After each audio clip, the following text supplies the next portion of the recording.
नमस्कार, अभिनंदन। DDUP पर आप देख रहे हैं आपका अपना हेल्थ शो सेहत आपकी। हमारे स्वास्थ्य संबंधी विषयों का विस्तार इतना ज़्यादा है कि किसी एक विषय पर अगर हम बार बार भी बात करें तो नई नई जानकारियां हमारे सामने निकल कर आती हैं। और इन विषयों पर बातचीत करने के लिए हमारे साथ मौजूद होते हैं अलग अलग विशेषज्ञ। तो चलिए कार्यक्रम की शुरुआत करते हैं और जान लेते हैं कि क्या है आज का विषय।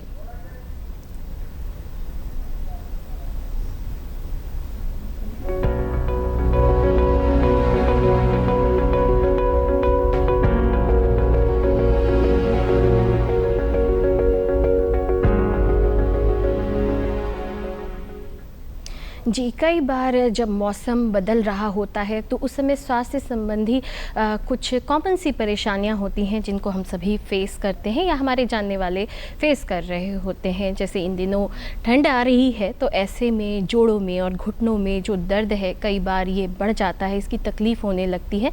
तो आज हमारी बातचीत जो है वो इसी से जुड़ी हुई है कि घुटना और जोड़ों का दर्द, कारण और निवारण, इस विषय पर हमसे बातचीत करने के लिए आज विशेषज्ञ के तौर पर हमसे जुड़े हुए हैं डॉक्टर सिद्धार्थ पटेल। सर, बहुत बहुत स्वागत है कार्यक्रम में।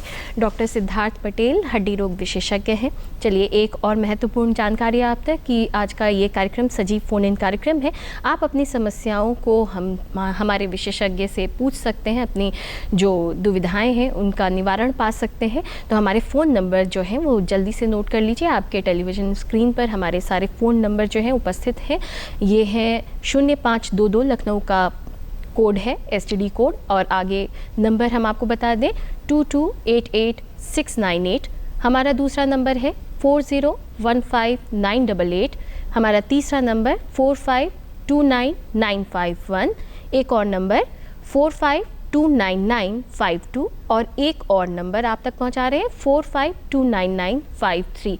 ये सारे नंबर आपके टेलीविज़न स्क्रीन पर पूरे कार्यक्रम के दौरान रहेंगे। तो आप अगर कोई समस्या है, कोई जानकारी चाहिए हमारे विशेषज्ञ से, तो इन नंबरों को ज़रूर मिलाएं। तो चलिए अपनी बातचीत की शुरुआत करते हैं।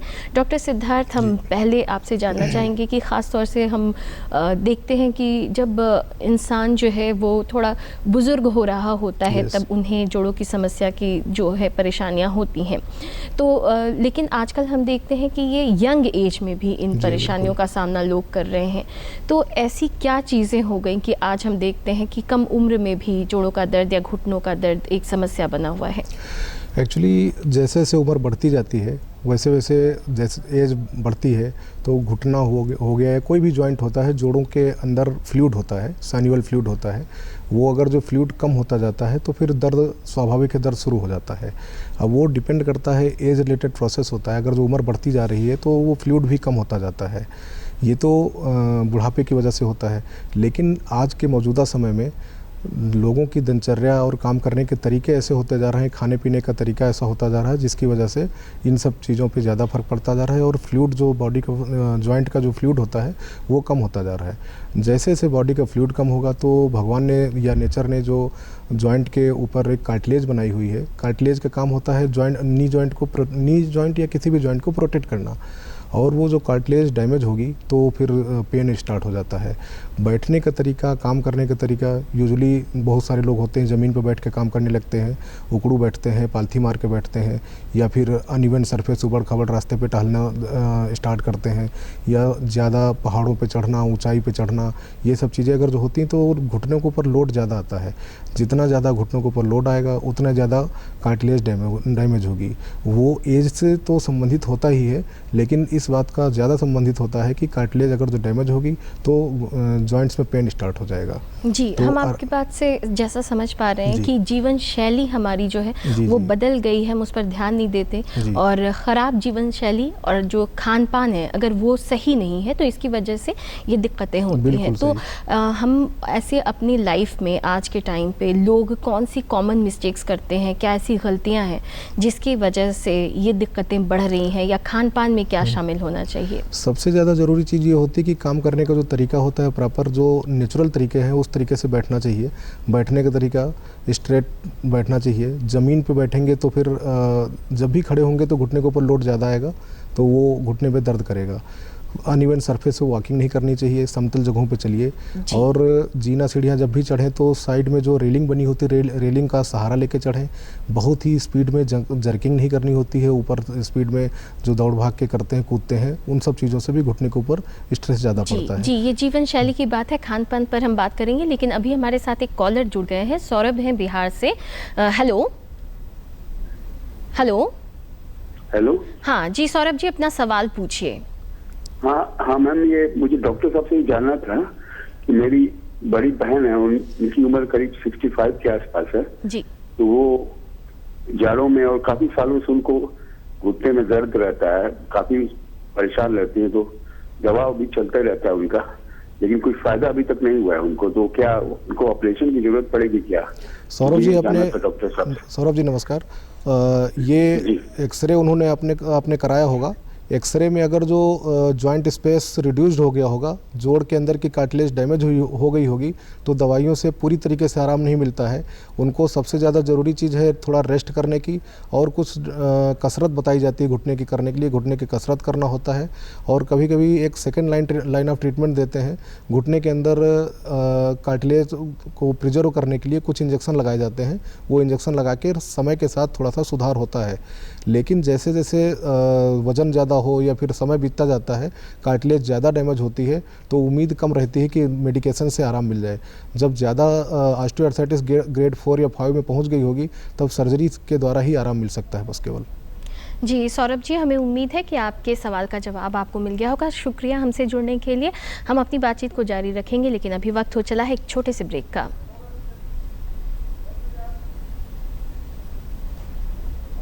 सुनो, एक अच्छी इंश्योरेंस पॉलिसी एआई से पूछते हैं। एक ऐसी पॉलिसी जिसमें प्रीमियम पेमेंट हो लिमिटेड पर इनकम आती रहे लाइफ टाइम। LIC का जीवन उत्सव। वाह, लाइफ टाइम सेलिब्रेशन मनाइए। LIC के जीवन उत्सव के साथ फ्यूचर सेट है। जी जो है वो घुटना और जोड़ों के दर्द से संबंधित हो रही है। हमारे साथ बने हुए हैं डॉक्टर सिद्धार्थ पटेल। अपनी बातचीत को आगे बढ़ाते हैं। डॉक्टर सिद्धार्थ, अभी तो हमने जीवन शैली के बारे में बात की, लेकिन आपने अपनी बातचीत में कहा था कि जो जॉइंट्स हैं वहाँ पर साइनोवियल फ्लूइड होता है, और उसकी ही कमी और उसकी ही दिक्कत की वजह से ये दिक्कतें होती हैं। तो हमारा खान पान कैसा हो कि ये सारी परेशानियाँ हमारे सामने ना आए? देखिए, जो शरीर बनाया गया है, नेचर ने बनाया, भगवान ने बनाया हुआ है, जॉइंट्स जितने होते हैं उनमें भी एक फ्लूइड सिर्फ इसलिए डाला गया है, जैसे आप देखते हैं मशीनों में तेल डाल दिया जाता है क्योंकि सुचारू रूप से चलती रहे। तो जॉइंट्स में साइनोवियल फ्लूइड भगवान ने इसीलिए बनाया हुआ है कि जॉइंट्स की मोबिलिटी हमेशा के लिए बनी रहे। लेकिन जैसे जैसे उम्र बढ़ती जाती है, जॉइंट्स नेचुरल तरीके से अंदर कार्टिलेज डैमेज होने लगती है, और जो साइनोवियल फ्लूइड होता है वो ख़त्म भी होने लगता है। तो इसमें बहुत बड़ा रोल होता है खाना पीना सही रहना चाहिए, प्रॉपर एक्सरसाइज होना चाहिए, रहने सहने का जो तरीका होता है वो प्रॉपर सही से होना चाहिए। खाने पीने में जंक फूड्स कभी नहीं होने चाहिए, या बहुत मिनिमम होते हैं, लोग अपनी इच्छा अनुसार करते रहते हैं। लेकिन जंक फूड्स की मात्रा ज़्यादा होती तो शरीर का मोटापा बढ़ता है। मोटापा बढ़ता है तो चलने फिरने में जॉइंट्स के ऊपर लोड ज़्यादा आता है। ऐसे लोड ज़्यादा आएगा तो कार्टिलेज ज़्यादा से ज़्यादा डैमेज होती रहती है। तो जंक फूड्स नहीं खाने हैं, दूध ज़रूर पीते रहना है, कैल्शियम का सेवन करना है, फल फ्रूट ज़्यादा खाने हैं, हरी सब्जियां ज़्यादा खानी है।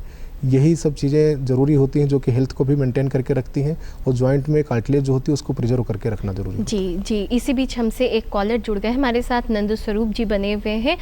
हेलो नंद स्वरूप जी, अपना सवाल पूछिए। हाँ नमस्ते मैडम, मेरा नाम नंद स्वरूप मिश्रा है, बाराबंकी से। मैं जानना ये चाहता हूँ कि जो हड्डियों के कमजोर होने के इसके मुख्य कारण क्या होते हैं, और दूसरी चीज ठंडक आ गई है तो जिनको जोड़ों के दर्द की समस्या है तो उनको कौन से एहतियात बरतने चाहिए, क्योंकि जो हमारी उम्रें होती है, जैसे नवजात शिशु है, छोटे बच्चे हैं, किशोरावस्था, युवावस्था, ढेरा उम्र है 50 के बाद 70 के बाद, तो इनको कौन सा एहतियात बरतने चाहिए? जी एक्चुअली क्या है कि बच्चों में कैल्शियम की कमी की वजह से ही जोड़ों में दर्द होता है। सबसे ज़्यादा ज़रूरी चीज़ होता है, पहले होता था कि लोग खेतों में चले जाते थे, खेलते कूदते थे। अब सारे गेम्स इंडोर गेम्स होते हैं, घरों में बैठ के लोग खेलते रहते हैं। धूप में अगर जो निकलेंगे बच्चे तो धूप से विटामिन डी मिलती है, वो विटामिन डी से कैल्शियम शरीर में हड्डियों के अंदर जमा होता है, डिपॉजिट होता है। तो दूध वगैरह देते रहना है, रोज़ कम से कम मिनिमम 1 घंटा धूप में ज़रूर खेलते रहना चाहिए बच्चों को। ये सबसे ज़्यादा ज़रूरी है बच्चों में हड्डियों को मजबूत रखने के लिए। और खेल कूद बहुत ज़रूरी है, कम से कम 18-20 साल की उम्र तक खेल कूद करते रहना चाहिए, जिससे हड्डियाँ उतनी नेचुरली मजबूत रहें। जी, शुक्रिया नंद स्वरूप जी हमसे जुड़ने के लिए। और डॉक्टर सिद्धार्थ, अब हम आपसे ये जानना चाहेंगे कि जैसे कि ये तो कारण होगा जीवन शैली और खान पान से संबंधित, लेकिन अगर मेडिकली हम इन चीज़ों को समझना चाहें कि कई तरह की बीमारियां हैं जिनकी वजह से ये चीज़ें हो सकती हैं, तो ऐसी कौन कौन सी मुख्य बीमारियां इनसे जुड़ी हुई हैं? घुटने के दर्द से संबंधित बीमारियों में रूमेटॉइड आर्थराइटिस होती है, सबसे ज़्यादा तो मोस्ट कॉमनली होती है ऑस्टियोआर्थराइटिस। 90% केसेस में जो घुटने का दर्द होता है तो 90% पेशेंट्स में लगभग ऑस्टियोआर्थराइटिस ही होती है। रूमेटॉइड आर्थराइटिस भी एक कारण होता है, गाउट भी एक कारण होता है, कभी कभी सेप्टिक आर्थराइटिस भी होती है, सोरियाटिक आर्थराइटिस होती है। तो आर्थराइटिस के बहुत सारे कारण होते हैं, लेकिन मोस्ट कॉमनली ऑस्टियोआर्थराइटिस पाई जाती है। रूमेटॉइड आर्थराइटिस एक ऑटो इम्यून डिसऑर्डर है, जिसमें शरीर के अंदर जो एंटीबॉडीज़ बनती हैं वो अपने ही शरीर के खिलाफ बनने लगती हैं। यूजुअली एंटीबॉडीज़ जब वायरस या बैक्टीरिया शरीर के अंदर प्रवेश करता है तो एंटीबॉडीज़ बनती हैं वायरस और बैक्टीरिया को मारने के लिए, लेकिन जब साइनोवियल फ्लूइड के अगेंस्ट में कुछ एंटीबॉडीज़ बन जाती हैं तो वो अपने ही शरीर के खिलाफ काम करने लगती हैं। ऐसे में एंटीजन एंटीबॉडी रिएक्शन होता है और जॉइंट्स के जो क्रिस्टल्स होते हैं अंदर इनके एंटीजन और एंटीबॉडी के रिएक्शंस के, वो जॉइंट्स में जमा होने लगते हैं और सुबह सुबह स्टिफनेस बहुत ज़्यादा होती है। तो जब पेशेंट सो के सवेरे उठता है तो 1 से 1.5 घंटा कम से कम बहुत ज़्यादा स्टिफनेस रहती है। उसके बाद जब थोड़ा मूवमेंट हो जाते हैं, एक्सरसाइज करने लगते हैं, फिजियोथेरेपी करने लगते हैं तो फिर आराम मिल जाता है। तो इसका रूमेटॉइड आर्थराइटिस का तो ट्रीटमेंट में ये है कि फिजियोथेरेपी तो बहुत ज़रूरी होती है। आप खुद घर पे कसरत करते रहिए, जो पीटी की जाती है पीटी करते रहिए, जॉइंट्स की मोबिलिटी मेंटेन करके रखना बहुत ज़रूरी होता है, लेकिन साथ में इसमें मेडिकेशन बहुत ज़रूरी है। जब तक मेडिकेशन नहीं करेंगे तो सिर्फ फिजियोथेरेपी से भी काम नहीं चलेगा और कुछ दवाइयों को भी डॉक्टर से सलाह लेकर दवाइयों को भी खाते रहना चाहिए। जी बिल्कुल, फिजियोथेरेपी, दवाइयाँ और ख़ुद अपने शरीर के लक्षणों को आप ज़रूर पहचानें। इसी बीच एक और कॉलर हमसे जुड़ गए हैं। हेलो। हाँ नमस्कार मैडम, शिव कुमार दुबे सीहोर मध्य प्रदेश से बोल रहा हूँ। हाँ शिव कुमार जी, अपना सवाल पूछिए। मेरा सवाल ये है मैडम कि मेरी उम्र है 71 वर्ष जी। और हाँ, मेरे को क्या है कि 5-6 महीने से कमर में दर्द है और राइट तरफ कमर में झंझनाहट रहती है। मुझे 25 साल से डायबिटीज है। शिव कुमार जी, अपने टीवी का वॉल्यूम पहले कम कर दीजिए ताकि हम आपकी जो आवाज़ है स्पष्ट रूप से सुन पाए। जी जी जी मैडम, मेरी उम्र है 71 वर्ष जी और मेरे को 25 साल से है डायबिटीज जी। और 6 महीने से मेरी पीठ में दर्द, कमर में दर्द बना हुआ है और राइट साइड पीठ में झंझनाहट होती है और झंझनाहट पेट तक जाती है। वो अभी कुछ समय से पेट तक जाने लगी है। तो कुछ उपाय बताएं। शिव कुमार जी, ये बताइए क्या कमर से लेकर पूरे पैरों तक दर्द होता है या झंझनाहट सुनपन बना रहता है? जी, इनका कॉल शायद कट गया है। तो लेकिन जितनी एक्चुअली क्या होता है कि जैसे कमर में दर्द शुरू होता है और पैरों तक दर्द जाता है तो कहीं ना कहीं कोई नर्व कंप्रेस कर रही होती है, जिसको हम बोलचाल भाषा में कहते हैं कि नस दब रही है। तो ये ओल्ड एज में ज़्यादा होता है, उम्र बढ़ती है तो हड्डियों में कैल्शियम कम होता जाता है। हड्डियों में कैल्शियम कम होगा तो ऑस्टियोपोरोटिक कोलैप्स होने के चांसेस भी होते हैं। और अगर जो ऑस्टियोपोरोटिक कोलैप्स होता है, हड्डी कोई दब गई तो दबने से जो नर्व निकलती हैं रीढ़ की हड्डी से पैरों तक जाती हैं, वो नर्व अगर जो कहीं कंप्रेस हुई तो पैरों तक जहाँ तक वो जाएगी तो दर्द, झंझनाहट, सुन्नपन सब चीज़ें रहेंगी। इसके लिए बचाव के लिए सबसे ज़्यादा ज़रूरी है आपको स्ट्रेट होकर चलना है और सबसे ज़्यादा ज़रूरी बेल्ट लगा के चलना है, झुककर कोई काम नहीं करना है, वज़न नहीं उठाना है और डॉक्टर से सलाह लेके कुछ दवाइयाँ खानी है। जी, हमें उम्मीद है कि शिव कुमार जी इन बातों को आप ज़रूर ध्यान में रखेंगे और विशेषज्ञ के पास ज़रूर आप जो है संपर्क करेंगे। सर, कई बार ऐसा होता है कि कुछ लोगों को सालों पहले कोई चोट लगी थी, उस वक्त उन्होंने इतना ध्यान नहीं दिया या उनको सही इलाज नहीं मिल पाया और वो जैसे जैसे उम्र बढ़ती है तब भी वो समस्या बनी हुई है। तो क्या ये भी किसी तरह का आर्थराइटिस है या इसका कुछ इलाज उपलब्ध है? पोस्ट ट्रॉमेटिक आर्थराइटिस तो होती ही है। किसी भी जोड़ में अगर चोट लग जाती है तो स्टिफनेस हो जाती है और जॉइंट में चोट लगने से जो आर्टिकुलर सरफेस होता है, जहाँ से आर्टिकुलर सरफेस बहुत चिकना सा सरफेस होता है, और अगर जोड़ के अंदर चोट लगी और वो सरफेस खुरदुरा हो गया या फिर अनइवन हो गया तो वो दर्द लगातार बना रहता है और वक्त के साथ धीरे धीरे करते हुए उसमें आर्थराइटिस डेवलप हो जाती है। तो इसका कुछ इलाज मौजूद है? इलाज ये रहता है कि अगर जो चोट जिस तरीके की लगी हो, और सबसे ज़्यादा ज़रूरी होता है ऐसे में अगर जॉइंट के अंदर की चोट लगी है तो ज़रूरी होता है कि किसी भी ऑर्थोपेडिक सर्जन से कंसल्ट करें, और हो सकता है कोई सर्जिकल इंटरवेंशन करना पड़ता है। और जॉइंट्स के अंदर का अगर जो इन्वॉल्वमेंट हुआ तो हो सकता है सर्जिकल इंटरवेंशन करना ही पड़े। जी, लेकिन आज के टाइम पर सबसे ज़्यादा ज़रूरी हम किसी भी समय पे किसी भी रोग के लिए है कि उसे हम समझ पाए कि वो रोग क्या है। तो क्या वर्तमान समय में इतने जो हाई टेक्निक्स आ गई हैं, तो किस तरह की जांचें उपलब्ध है या डायग्नोस्टिक टेक्निक्स क्या है? इसमें तो आर्थराइटिस के लिए तो सबसे सिंपल जांच होती है, एक्सरे करा के असेसमेंट किया जा सकता है कि हाँ घुटने के अंदर या किसी भी जोड़ के अंदर जॉइंट स्पेस तो कम नहीं हो रहा है, कार्टिलेज तो नहीं डैमेज हो रही है। दूसरी चीज़ होती कुछ जैसे रूमेटॉइड आर्थराइटिस मैंने बताया, रूमेटॉइड आर्थराइटिस की डायग्नोसिस एडवांस स्टेज में एक्सरे में पता चलती है, लेकिन अर्ली स्टेज में पता करने के लिए ब्लड टेस्ट कराते हैं। उसमें रूमेटॉइड फैक्टर देखा जाता है, NTCC पे एंटीबॉडी देखे जाते हैं कि अगर ये सब चीज़ें पॉजिटिव पाई जाती हैं तो फिर उसका मेडिकेशन रूमेटॉइड आर्थराइटिस की तरीके से ही किया जाता है। जी बिल्कुल, अपनी बातचीत को अभी हम जारी रखेंगे, लेकिन वक्त हो चला है कि यहाँ पर ले लें हम एक छोटा सा ब्रेक।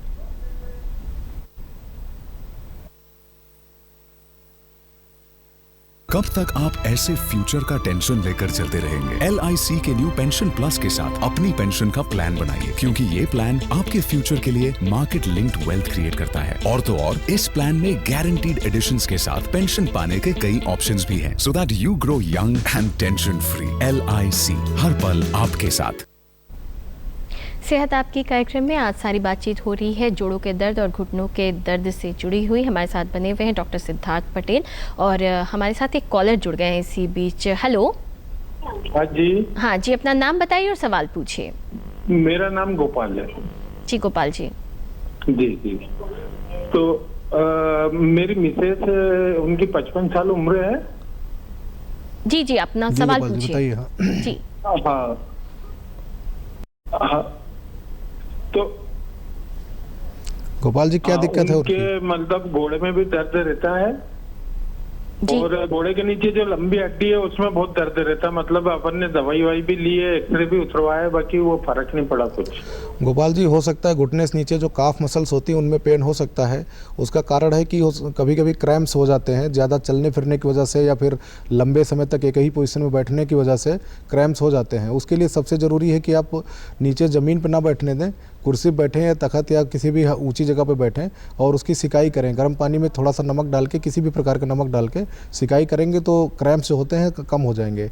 और किसी भी डॉक्टर से सलाह लेके एक बार दिखवा लीजिएगा, क्योंकि कुछ दवाइयाँ भी इसमें चलती हैं। जी, हमें उम्मीद है कि आपके सवाल का जवाब आपको मिल गया होगा। शुक्रिया हमसे जुड़ने के लिए। डॉक्टर सिद्धार्थ, जैसे अभी हमने इनकी बातचीत सुनी और शुरुआत में भी एक कॉलर ने महिला किसी अपनी दीदी के बारे में पूछा, तो क्या ऐसा कुछ है कि महिलाओं को इससे जुड़ी हुई समस्या ज़्यादा होती है? जी बिल्कुल होता है, क्योंकि देखिए बहुत कुछ जोड़ों का जो दर्द होता है एक लाइफस्टाइल से ही संबंधित होता है। अगर जो सीडेंट्री लाइफ होती है किसी की, बहुत आराम से कुछ काम करना बस, या ज़्यादातर बैठे रहना या ना करना है तो ऐसे लोगों में ये चीज़ें जब बहुत जल्दी डेवलप होती हैं। अगर जो आप एक्टिव हैं, काम धाम करते रहते हैं, चलते फिरते रहते, तो जो समस्या 70 साल में होनी चाहिए वो और लेट में होती जाती है। लेकिन अगर जो आराम से कुछ भी नहीं करेंगे, बैठे रहेंगे, सीडेंट्री लाइफ रहेगी, तो ऐसे लोगों में वो चीज़ जल्दी डेवलप हो जाती है। और महिलाओं में फिर 2-3 कारण होते हैं। तो काम का, सीडेंट्री लाइफ का स्टाइल, कभी मोटापा ज़्यादा होता है, तो उन लोगों में भी संभावनाएं ज़्यादा बढ़ती हैं ऐसे में। जी बिल्कुल, तो ख़ास तौर से महिलाओं को इसके प्रति सजग रहने की ज़रूरत है। सिद्धार्थ जी, यहाँ पर एक और बात हम जानना चाहेंगे कि अभी तक हमने समस्याओं पर ज़्यादा बात की है, लेकिन समाधान, निवारण की अगर हम बात करें, तो अगर शुरुआती तौर पर घरेलू उपचार की बात करें तो उसमें क्या चीज़ें हैं, या क्या ऑयल एंड सप्लीमेंट्स ये जो मिलते हैं, इनका किस तरह का असर है? सबसे ज़्यादा ज़रूरी चीज़ होती है कि जो समस्या है, सबको पता है कि ये समस्या होती है, उम्र के साथ जैसे बढ़ते जाते तो समस्या होती, तो प्रयास ये किया जाना चाहिए कि ये समस्या होने ही ना पाए। तो सबसे ज़्यादा ज़रूरी कि जो दिनचर्या है उसमें परिवर्तन कर लें। कभी ज़मीन पर ना बैठें, दौड़े भागे बहुत ज़्यादा नहीं। नॉर्मली जो समतल जगहों पे दौड़ना भागना होता है वो चले फिरे आराम से, कोई दिक्कत नहीं। लेकिन ऊंचाई पे चढ़ना, अगर जो ज़रूरी हो ऊंचाई पे चढ़ना, तो रेलिंग पकड़ के चढ़ सकते हैं।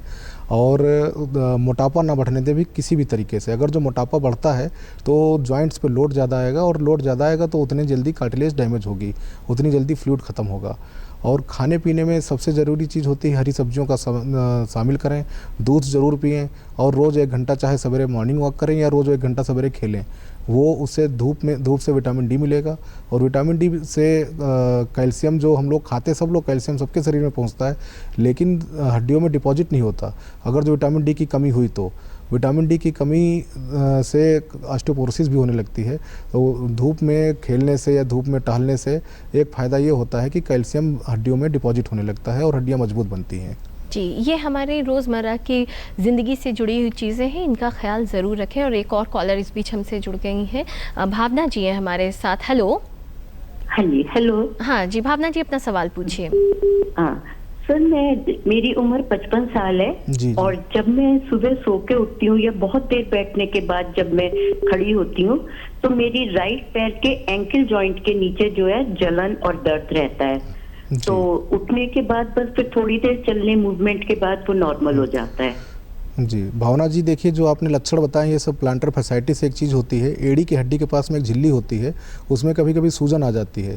तो अगर जो घंटा 2 घंटा 3 घंटा कहीं बैठ गए उसके बाद चलेंगी तो दर्द करेगा।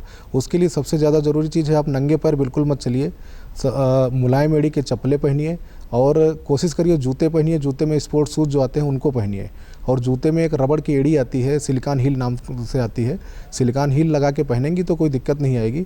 दूसरी चीज़ होती है उसमें कंट्रास्ट बाथ करना ज़रूरी होता है। आप जब भी सुबह सो के उठें थोड़ी देर आधा घंटा उसकी सिकाई कर लीजिए। कंट्रास्ट बाथ का मतलब होता है कि एक गर्म पानी एक जगह रखना है, एक ठंडा पानी रखना है। तो 3 मिनट गर्म पानी में सिकाई करनी है, 1 मिनट ठंडे पानी में करनी है। ऐसे करते हुए आप आधा घंटा सिकाई करेंगी तो एड़ियों का दर्द खत्म हो जाएगा। और नंगे पैर बिल्कुल नहीं चलना, नंगे पैर चलेंगी तो एड़ियों का दर्द हमेशा बना रहेगा, मेडिकेशंस भी काम नहीं आएंगे ऐसे में। जी, शुक्रिया भावना जी हमसे जुड़ने के लिए। सर, यहाँ हम उपचार की बात कर रहे थे, तो जैसे कुछ दिक्कतें ऐसी हैं जिनका हम कह सकते हैं कि आसानी या सरल उपाय मौजूद हैं, तो मैंने अभी आपको ये घर पे काम करने वाली चीज़ें बताई जो प्राइमर्डियल प्रिवेंशन होता है, जो बीमारी ही ना होने दे। सपोज करिए किसी को हो जाती है तो उसका ट्रीटमेंट आगे का क्या करना होता है। ऐसे में हम लोग पहले एक्सरे कराते हैं, ब्लड टेस्ट वगैरह कराते हैं। ये सब चीज़ें कराने के बाद जो भी डिफिनेटिव ट्रीटमेंट होता है, डिफिनेटिव ट्रीटमेंट में अगर जो ऑस्टियोआर्थराइटिस है स्टेज 4 स्टेज 5 की है तो उसमें टोटल नी रिप्लेसमेंट ही एडवाइज एकमात्र रास्ता बचता है। लेकिन उससे पहले कोशिश यही की जाती है कि किसी तरीके से जॉइंट को प्रिजर्व किया जाए और ऐसे में इंट्राआर्टिकुलर इंजेक्शन लगाते हैं जो कि कार्टिलेज को डैमेज होने से बचाते हैं। और जो नेचुरल उसमें फ्लूइड होता है उसी की तरह एक आर्टिफिशियल फ्लूइड आता है हाइलुरोनिक एसिड, तो वो भी इंजेक्ट करते हैं। और एक PRP होता है प्लेटलेट रिच प्लाज्मा, उसको भी हम लोग इंजेक्ट करते हैं। तो कुछ समय तक के लिए मरीज को अंतरिम राहत मिल जाती है। जी, और इसी बीच एक और कॉलर हमसे जुड़ गए हैं। जी, लगता है उनसे हमारा संपर्क जो है वो टूट गया है।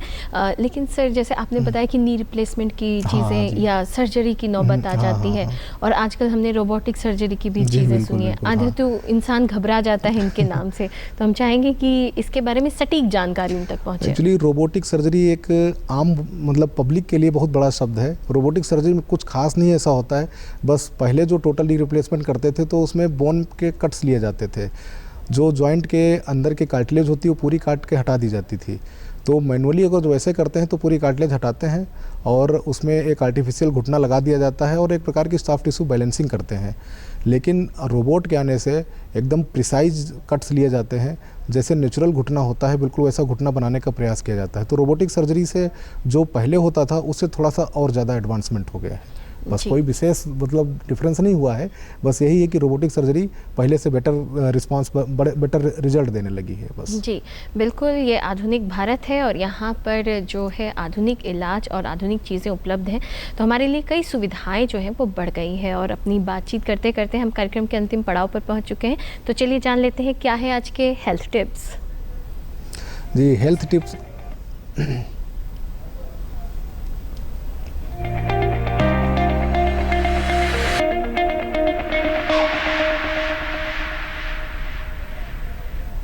तो चलिए जान लेते हैं डॉक्टर सिद्धार्थ पटेल से कि घुटनों और जोड़ों के जो दर्द है इससे संबंधित मुख्य हेल्थ टिप्स वो चलते चलते क्या देना चाहेंगे। जी, मुख्य हेल्थ टिप्स तो ये है कि कि सबसे ज़्यादा कोशिश करिए किसी तरीके से वज़न न बढ़ने पाए, खाना पीना सही रहे और लाइफ स्टाइल मॉडिफिकेशन में अपनी जो दिनचर्या होती है उसको सही रखें और रोज़ कसरत ज़रूर करें। फिजियोथेरेपी करना बहुत ज़रूरी है, घर पे कसरत करते रहें और धूप में थोड़ी देर, आधा घंटा, 15 मिनट, 1 घंटा, जैसे भी हो सके धूप में थोड़ी देर ज़रूर रहना चाहिए, जिससे विटामिन डी की कमी ना होने पाए। और खाने पीने में सबसे ज़्यादा ज़रूरी जंक फूड से परहेज़ करें और नेचुरल खाना जो मतलब खाना चाहिए वो सब खाइए, दूध पीजिए, यही सब चीज़ें हैं इसमें। जी, और क्या योग भी शामिल करना चाहिए हमें? योग तो बहुत अच्छी चीज़ है। योग से शरीर हमेशा हष्ट-पुष्ट भी रहता है, सारे जॉइंट्स की मोबिलिटी रहती है। योग इसका एक बहुत बड़ा अंग है, योग जरूर करना चाहिए। यस जी, बहुत बहुत धन्यवाद डॉक्टर सिद्धार्थ पटेल। आज आप कार्यक्रम में जुड़े और महत्वपूर्ण जानकारियाँ हमारे दर्शकों तक पहुँचाई। जी, और दर्शकों, हम चलते चलते बस आपसे यही कहेंगे कि हमारी जीवन शैली में ज़रा सा अगर हम परिवर्तन ले आएँ तो वो हमारे स्वास्थ्य पर बड़ा प्रभाव डालती हैं। इसके साथ ही आज के अंक से हम आपसे ले रहे हैं अनुमति। नमस्कार। जी सर, तो आप